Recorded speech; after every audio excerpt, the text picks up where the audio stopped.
Hey there guys, welcome back to the channel, or welcome if it's your first time. In today's video we're talking DACs, or digital to analog converters, in particular the iFi Zen DAC V3.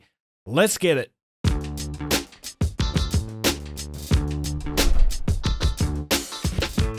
What's cracking audio fans? David here from Prime Audio Reviews. The price of the Zen DAC 3 is $229 US. And inside of here we have a Burr Brown DAC chip.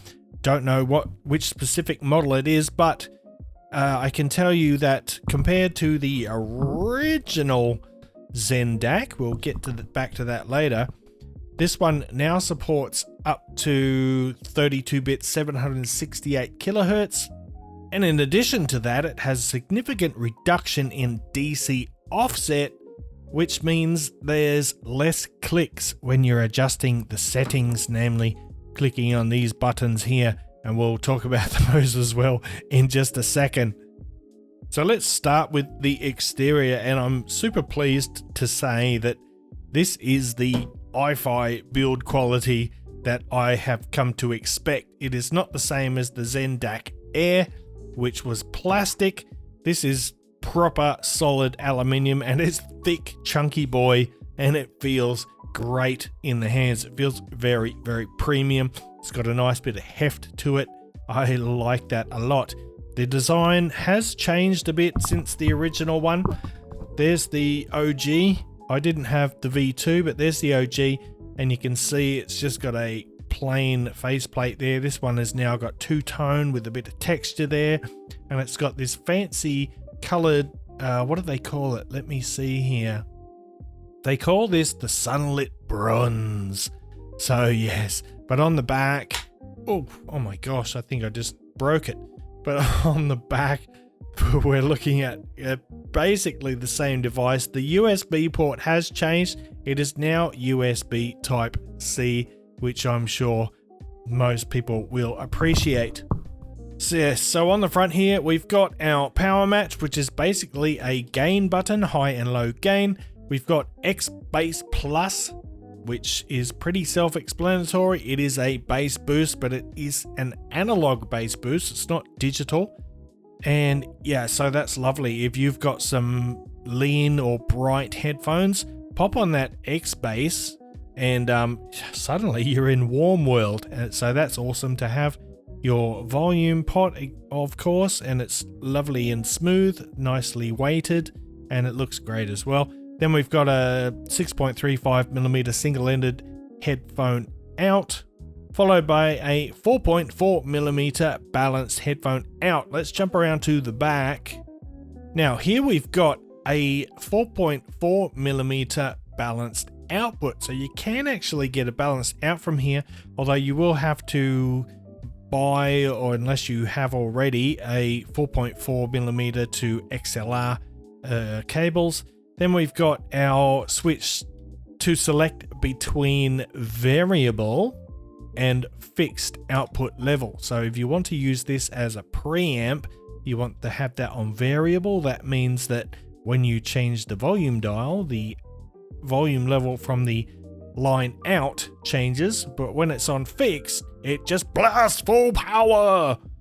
And then, yeah, obviously RCA single-ended outputs there, and a digital input. So there's only one input method available, and that is by USB Type C. So this is really designed for use with computers. Of course, you can use it with a phone if you've got an OTG cable, but I think it's designed as a desktop unit. And here you can see we've got a DC 5 volt power input. You don't need that. It is actually powered via the USB port there. But if you want the absolute best audio quality, you can use an external power supply, thus separating the power input from the data input. Personally, I don't find a need for that. It will depend somewhat on your computer, whether it has clean or noisy USB outs, but that is the build. It feels fantastic. I think it looks pretty cool. I like it. And by the way, because it is powered by USB, there's no on and off button or switch, so the unit is always on. But I like that. It just means it's always ready to go whenever you are. The unit does not get even slightly warm during use. It always stays nice and cool, so I don't mind leaving it on at all. However, if you are one of those people who has to have everything turned off and unplugged, then you will need to manually unplug the USB cable if you want it completely turned off. So let's have a look at these headphone outputs again, because I want to say that the power output actually hasn't changed since the V1. It's the same with the V2 and same with the V3 here. So in terms of headphone output power, we're looking at 210 milliwatts from the unbalanced output and 390 milliwatts from the balanced output. Now 390 milliwatts, I know that isn't a lot, but it's enough for every IEM that you've got, I'm pretty sure, unless you have just some weird stupid one that we don't want to talk about. It's also enough for a wide variety of headphones. My Sennheiser HD650s run absolutely fine on this DAC with the power match or the high gain mode on, and there's still plenty of headroom there. So it doesn't sound like a lot when you look at the numbers, but it's quite powerful. But if you have like really demanding or power hungry planar headphones, for example, or something with a stupid high impedance, then yeah, this might not be for you. All right, enough with all that stuff. Let's talk about how does it actually sound. And of course, it comes from iFi. So, well, maybe you don't, but I know it sounds pretty darn good. It's got a nice and smooth and slightly warm tonality.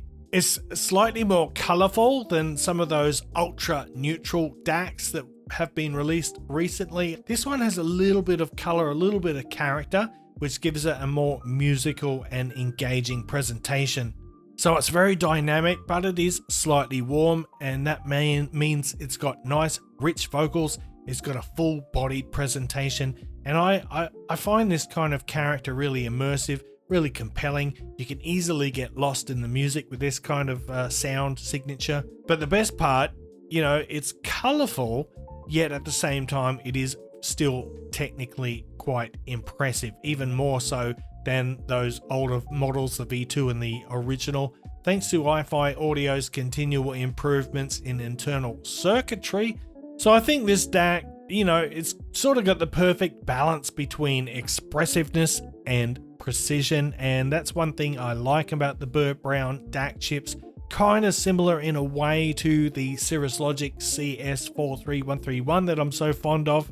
But fear not, because it does have very good resolution. It's got excellent detail retrieval and all that.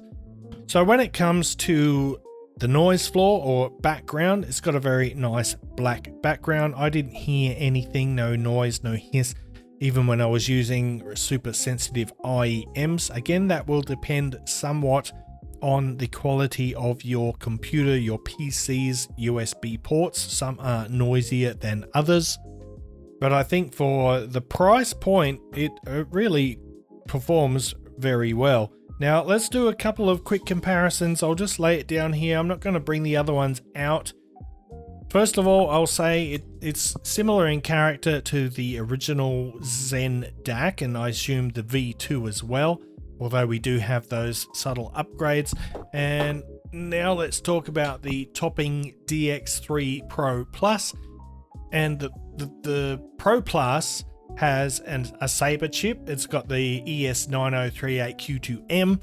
It's got Bluetooth as well with LDAC and aptX. It also supports dual coaxial and optical inputs. So you've got a lot more versatility in terms of inputs with the topping DX3 Pro Plus. I think the Zen DAC here though is more versatile when it comes to headphones, because you've got both the 4.4 balanced and the 6.35 single-ended, whereas the DX3 Pro Plus only has a 3.5 single-ended output. One thing I will say though, the DX3 Pro Plus's single-ended 3.5mm headphone output it's got a massive 1800 milliwatts of output power. Now that's pretty crazy. Honestly, I'm still confused as to why they didn't add one of these ports rather than the 3.5. I think that's just nuts. But yes, if you've got really power hungry headphones, the topping unit would be more suitable. I think that the DX3 Pro Plus's sound signature is a bit more neutral and transparent, whereas this one, the Zen DAC 3, is more musical or colored, as I mentioned before. Now, which presentation is better will depend on your personal preference, as will, you know, the in and out connectivity options and the features provided. This one does have that lovely bass boost. And then one of my other favorite DACs in this price range is the SMSL Raw MDA1. It's only like $20 more for the Raw MDA1, and that features dual Sabre ES9039Q2M DAC chips. It also has high-res Bluetooth, and it's got a whole bunch of input and output options, including XLR balance out. You know, you got your coaxial, your optical in, all that stuff. Feature-wise, the SMSL, to be frank, kind of shits all over this one, but it's important to keep in mind that some users just want something that's, you know, really minimal, and in that case, this one is going to appeal more. It's so simple and easy to use. You just plug in a USB-C cable and you are good to go. But again, for those with power hungry headphones, the Raw MDA1 has a pretty impressive 1700 milliwatts of output power. So yeah, again, and it's also a better choice for people who are looking for absolute neutrality from a DAC because of its uncolored and neutral sound signature. So they're both great DACs. Look, if you just want something super simple, you want to have the flexibility of that bass boost, which is awesome, and just something that takes up a very small amount of space, the iFi Zen DAC V3 is a great device. You know, iFi, they never disappoint pretty much when it comes to audio. However, those other things that I mentioned, especially the SMSL, I feel it offers a lot more versatility and functionality for roughly the same price. But that's it for this video. I'm going to wrap it up there. Thanks for watching, by the way. Give it a thumbs up if you enjoyed the video, and if you are new here and if you haven't subscribed, consider hitting that subscribe button so you don't miss out on future content. And until next time, I'll see you later.